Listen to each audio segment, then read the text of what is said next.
Welcome back to Dronacharya IAS YouTube channel. You're watching Daily Current Analysis covering 27th June 2022. इस video lecture में हम आज के important current affairs discuss करेंगे.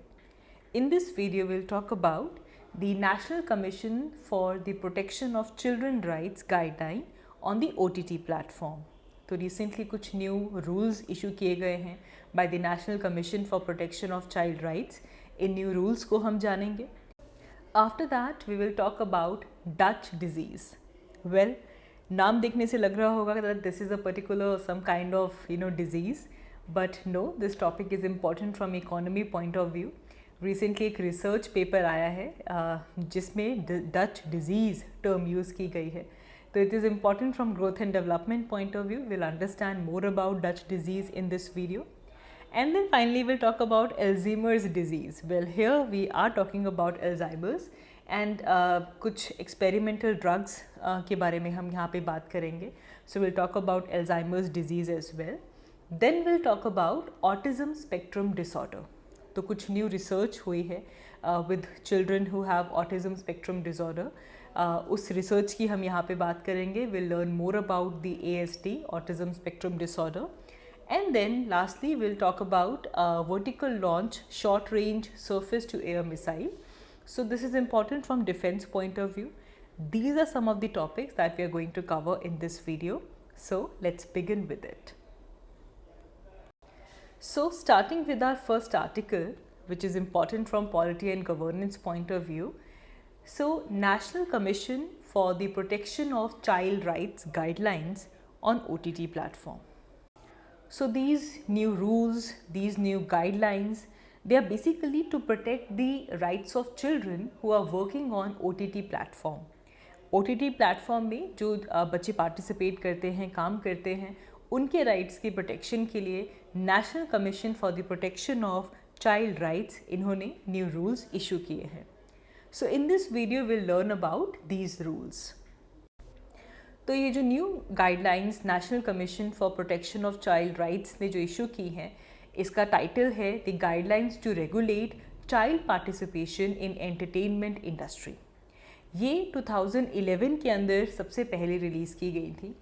After that अब जो रिसेंट ड्राफ्ट आया है, इसके अंदर इन गाइडलाइंस का जो स्कोप है उसे बढ़ाया जाएगा.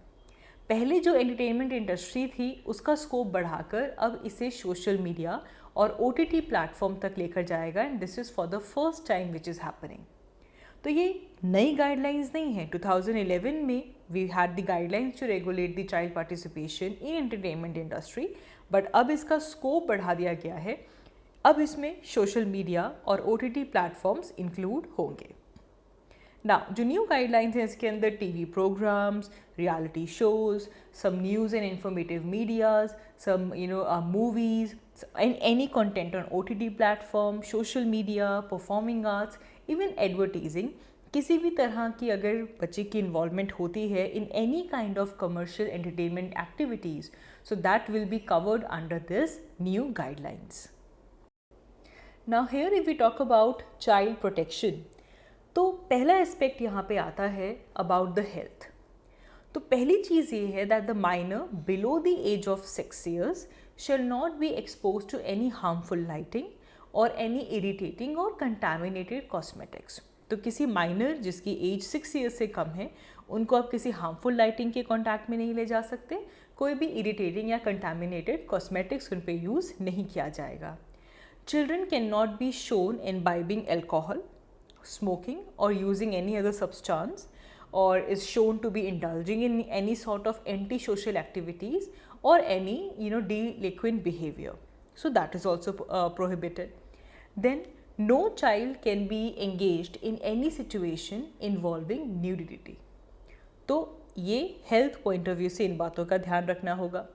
मेंटल हेल्थ की अगर हम बात करें, so here we need to give the consideration to child's age, the maturity of the child, उनकी इमोशनल डेवलपमेंट कितनी हुई है, psychological development, their sensitivity, all of these has to be considered.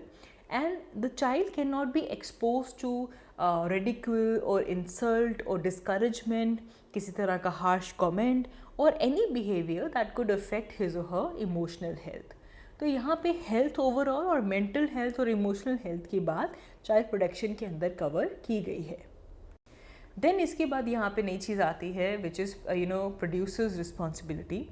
Now the producers will need to obtain the permission of DM for the participation of a child in his or her show. तो district magistrate से producer को permission लेनी होगी। And now producers will also have to run a disclaimer which says that all the measures were taken to ensure that there was no abuse, no neglect, no exploitation of the children during the entire processing of the shooting. So they now need to run a new disclaimer as well.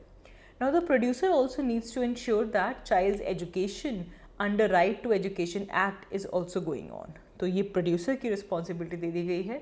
DM से permission लेंगे, disclaimer run करना होगा और बच्चे की education भी ensure होनी चाहिए under right to education act.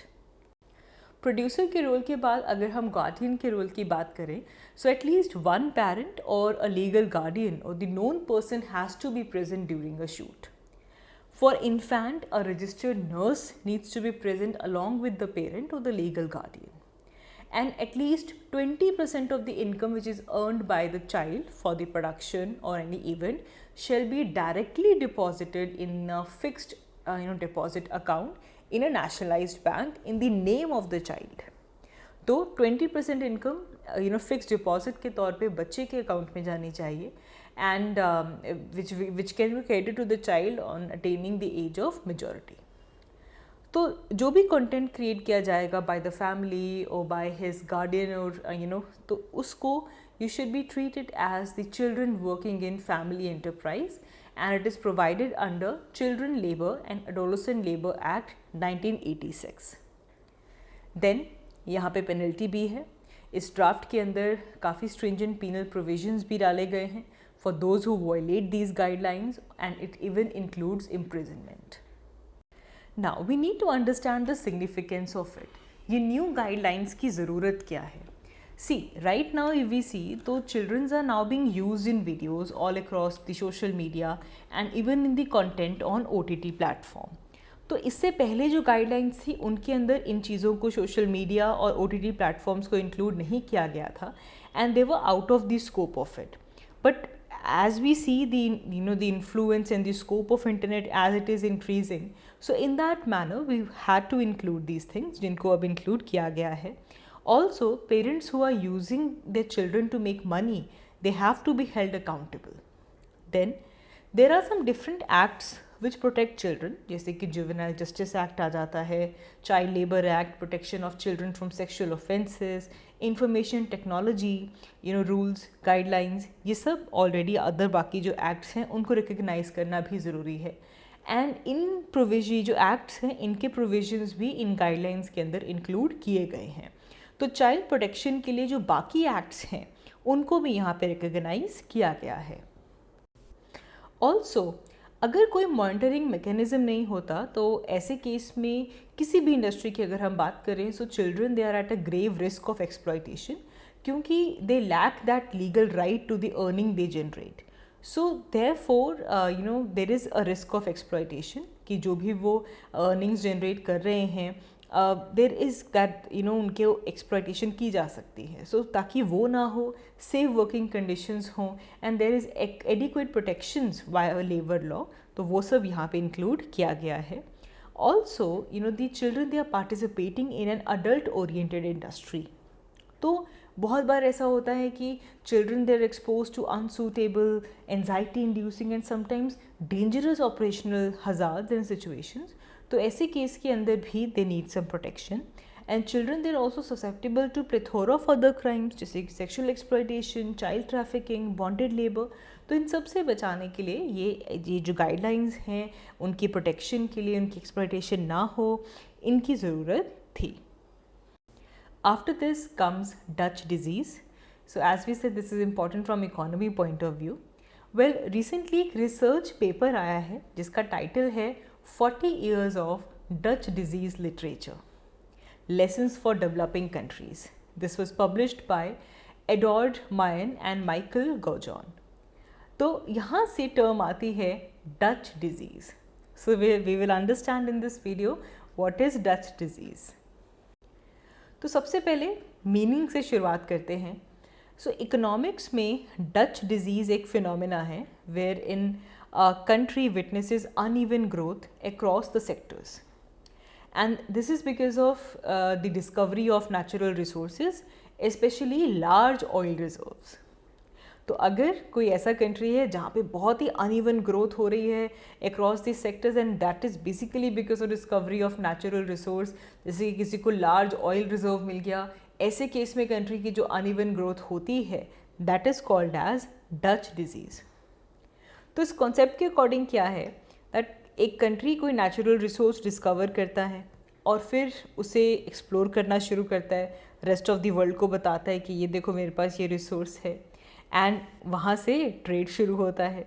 So this will lead to exchange of rate of currency, and इससे जो इवन जो रेट ऑफ करेंसी है वो अप्रिशिएट हो जाती है बहुत सिग्निफिकेंटली। अल्टीमेटली क्या होता है, it discourages export from other sectors and it encourages import of cheaper alternatives. मतलब वो जो एक पर्टिकुलर नेचुरल रिसोर्स था वो एक्सपोर्ट करना शुरू कर दिया, इससे जो करेंसी जो थी वो अप्रिशिएट हो गई, इतनी अप्रिशिएट हो गई कि जो बाकी सेक्टर्स के एक्सपोर्ट्स थे वो डिस्करेज हो गए, वो महंगे हो गए, वो उनकी कंपटीशन ख़त्म हो गया क्योंकि इतने महंगे हो चुके हैं। And on the other hand the country will encourage the import of cheaper alternatives. अब देखो यहाँ पे दो बड़े इकोनॉमिक इफेक्ट्स आते हैं। पहले ये जो कि हमने अभी कहा कि जो भी अफेक्टेड कंट्री है, जो पहले कुछ मैन्युफैक्चरिंग करता था, जो उनके पहले के सेक्टर्स थे वो तो ख़त्म हो गए, उनकी जो कॉम्पिटिटिवनेस थी वो बिल्कुल ख़त्म हो गई, तो वो उन सेक्टर्स का तो एक्सपोर्ट बिल्कुल ख़त्म हो गया। ऑन द अदर हैंड क्योंकि कंट्री की करेंसी बहुत अप्रिशिएटेड है, उसकी वैल्यू बहुत ज़्यादा है, तो इससे इम्पोर्ट्स बहुत ज़्यादा बढ़ जाते हैं, so that country imports a lot. This entire phenomena is called as Dutch disease. अब देखो लॉन्ग रन में हम देखें तो कंट्री में अब जो सेक्टर्स हैं, जो पहले के सेक्टर्स थे, उनका एक्सपोर्ट हो नहीं रहा क्योंकि जो करेंसी है वो बहुत अप्रिशिएट हो चुकी है, तो वो कंट्री के अंदर जो मैन्युफैक्चरिंग जॉब्स हैं वो ख़त्म हो जाएंगी, because now they will move to low cost countries जहाँ पे रेट ऑफ मैन्युफैक्चरिंग कम हो, जब वो बेचें तो प्राइस की कॉम्पिटिटिवनेस भी बनी रहे, तो इसीलिए this will lead to unemployment in the country. Then जो नॉन रिसोर्स बेस्ड इंडस्ट्रीज़ हैं they mainly suffer due to increased wealth which is generated by the resource based industries. तो इसलिए जो नॉन रिसोर्स बेस्ड इंडस्ट्रीज़ हैं they also suffer in the long run. अच्छा, अब ये इस डच डिजीज़ का ओरिजिन क्या है? देखो ये आइडिया पहली बार एक इकोनॉमिस्ट ने सजेस्ट किया था, पीटर नेरी एंड मैक्स कॉर्डन इन 1982। ये आइडिया पहले इन्होंने दिया था, लेकिन ये जो टर्म है डच डिजीज़ ये पहली बार कॉइन की गई थी by the economist in 1977, and this term was used to describe the decline of manufacturing industry of the Netherlands. Netherlands की मैन्युफैक्चरिंग इंडस्ट्री के डिक्लाइन के लिए टर्म यूज़ की गई थी डच डिजीज़। तो क्या हुआ था नीदरलैंड में? 1960s में नीदरलैंड को नॉर्थ सी के अंदर गैस रिजर्व्स मिल गए, तो क्या हुआ, they started export of oil. इससे जो डच करेंसी थी वो बहुत अप्रिशिएट हो गई, वैल्यू बहुत बढ़ गई, जिससे कि जो नीदरलैंड्स के डच के जो बाकी नॉन ऑयल प्रोडक्ट्स थे वो कॉस्टली हो गए वर्ल्ड मार्केट में, इसीलिए वो लेस कॉम्पिटिटिव हो गए। कंट्री के अंदर मैन्युफैक्चरिंग ख़त्म हो गई, अब जब बिक ही नहीं रहा कुछ बाहर, कंपटीशन ही ख़त्म हो गया, तो unemployment increased from 1.1% to 5.1%। And also अब कंट्री में इन्वेस्टमेंट भी नहीं हो रहा, capital investment also dropped. So इसके बाद देखने के लिए आया that Netherland had a downfall in the industrial sector. एक तरफ गैस रिजर्व का मिलना, ऑयल एक्सपोर्ट होना, करेंसी का अप्रिशिएट होना, दूसरी तरफ मैन्युफैक्चरिंग सेक्टर का ड्रॉप होना, अनएम्प्लॉयमेंट बढ़ना, this entire thing is Dutch disease. And ये 1960s में नीदरलैंड में ये हुआ था, जिसे द इकोनॉमिस्ट में जब एक्सप्लेन किया गया इस पूरी चीज़ को, तब टर्म यूज़ की गई डच डिजीज़। बट हमें इससे ज़्यादा पता होना चाहिए। देखो, अब हमें ये पता चल गया कि डच डिजीज़ क्या है, we should also know how to combat it. Dutch disease से बचते कैसे हैं। अब देखो, यहाँ पे फिस्कल पॉलिसी का रोल काफ़ी इंपॉर्टेंट हो जाता है। When you are exporting natural resource, so the country is getting income, rather their income has been increased. तो वो जो इनकम का राइज हुआ है, that need to be adjusted by cautious spending on public welfare, and along with this there should be efficient use of revenues which are coming from taxation, ताकि जो Dutch disease के जो adverse impact हैं उनको compensate किया जा सके। We also need to promote spending policies. जो पब्लिक स्पेंडिंग है, जैसे कि concentrating on the imports of tradeable rather than non tradeable would help to slow down the Dutch disease. जो प्राइवेट स्पेंडिंग है उसे हमें यहाँ पे बढ़ाना होगा to improve the productivity of the private firm, ताकि जो इम्पैक्ट है वो कम हो सके, मैन्युफैक्चरिंग बनी रहे। मॉनेटरी पॉलिसी भी एक इम्पॉर्टेंट रोल प्ले कर सकती है। अब देखो, जब नेचुरल रिसोर्स मिल गए तो कंट्री में बहुत ज़्यादा मनी आया, स्पेशली फॉरेन मनी। तो अब जो नेचुरल रिसोर्सेज का जो एक्सपोर्ट हो रहा है, इससे मनी और एक्सचेंज रेट का जो इक्विलिब्रियम है वो अफेक्ट हो रहा है। Dutch disease can be prevented if central bank raises the banking systems reserve requirement. अगर सेंट्रल बैंक रिजर्व रिक्वायरमेंट बढ़ा देगा तो इससे जो डोमेस्टिकली क्रेडिट की जो अवेलेबिलिटी है वो कम हो जाएगी। तो फिस्कल पॉलिसी के थ्रू स्पेंडिंग पॉलिसीज़ को प्रमोट करना होगा और मॉनेटरी पॉलिसी के थ्रू डच डिजीज़ को कॉम्बैट किया जा सकता है। तो अगली बार याद रखिएगा, Dutch disease the disease of economy, not health point of view.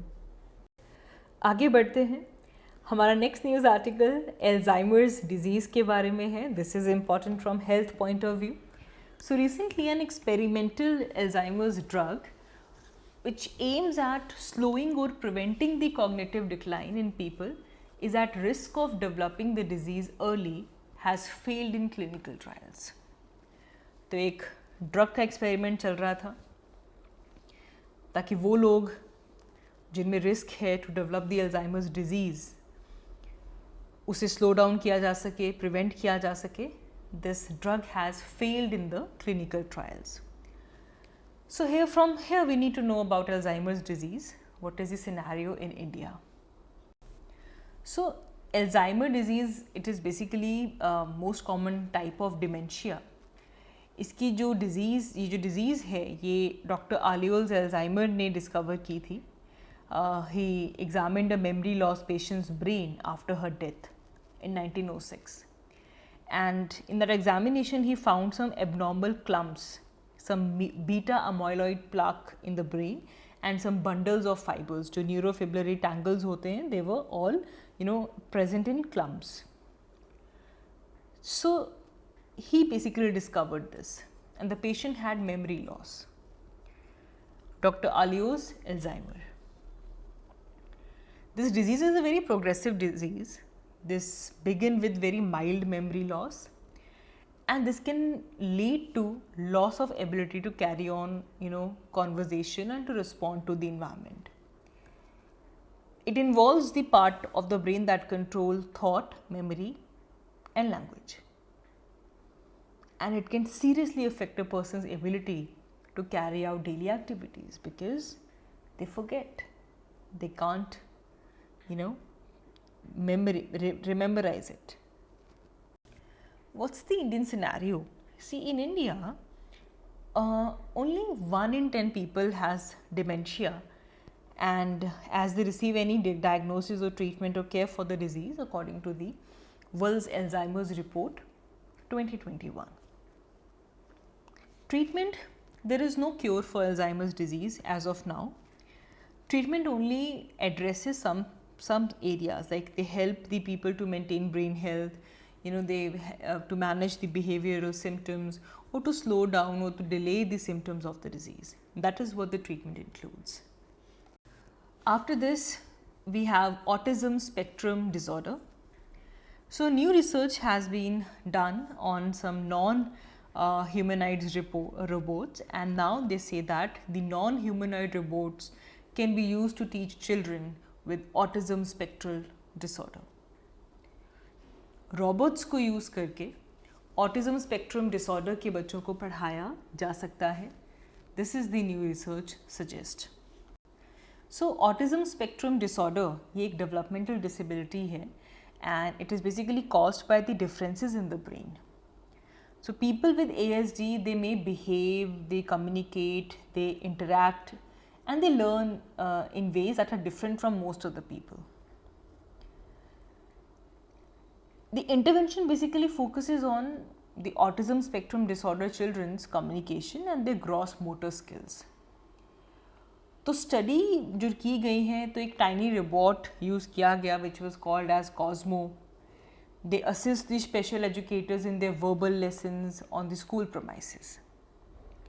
और एक मिनी ड्रोन जिसे टेलो कहा गया, this basically helps specially the educators in exercising the lessons, you know, the again on school premises.